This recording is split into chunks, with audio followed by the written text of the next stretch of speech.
Butik nang mauwi sa away ang pagharap ng ilang jeepney driver at mga tagapamahala ng trapiko sa Caloocan dahil sa isang bagong ipatutupad na ordinansa sa lungsod. May ulat on the spot si Isay Reyes. Isay?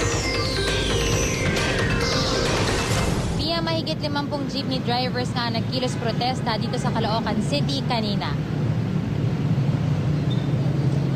Alam nyo, tatakot ako sa inyo. Ano? Kayo ko sumisigaw! Hinahin na namin, Ang sir! dami nyo para marinig nyo ako tapos sisigaw ko sa likod ko. Sumisigaw, marami ang hinahin namin. Muntik nang mauwi sa away ang paghaharap ng Department of Public Safety and Traffic Management ng DPSTM ng Caloocan at ng ilang jeepney drivers sa Sangandaan, Caloocan kanina.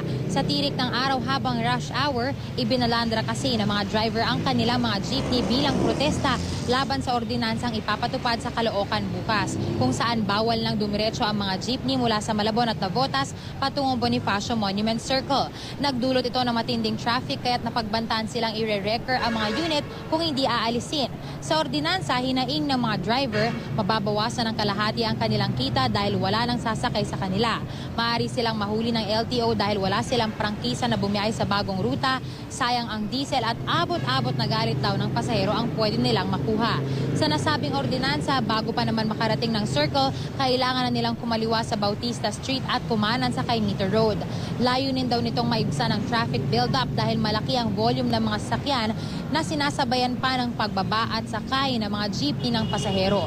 Bukod sa matinding traffic, pati mga pasahero walang nasakyan kaya't marami ang naglakad na lang kanina.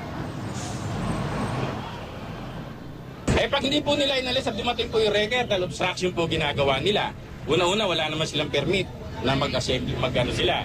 Diba? Kaya pinakikusapan ko sila, hanggat maaga, bumiyahe na muna, magdala ng representative, mag-usap-usap sa opisina.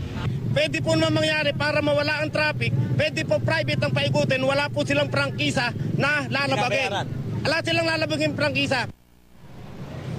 Samantala, Pia, bago mag-alas 9 nga ng umaga kanina ay sumunod na rin itong mga driver dito nga sa DPSTM at tinanggal na nila yung kanilang mga jeepney sa takot na baka ma-wrecker ang mga ito.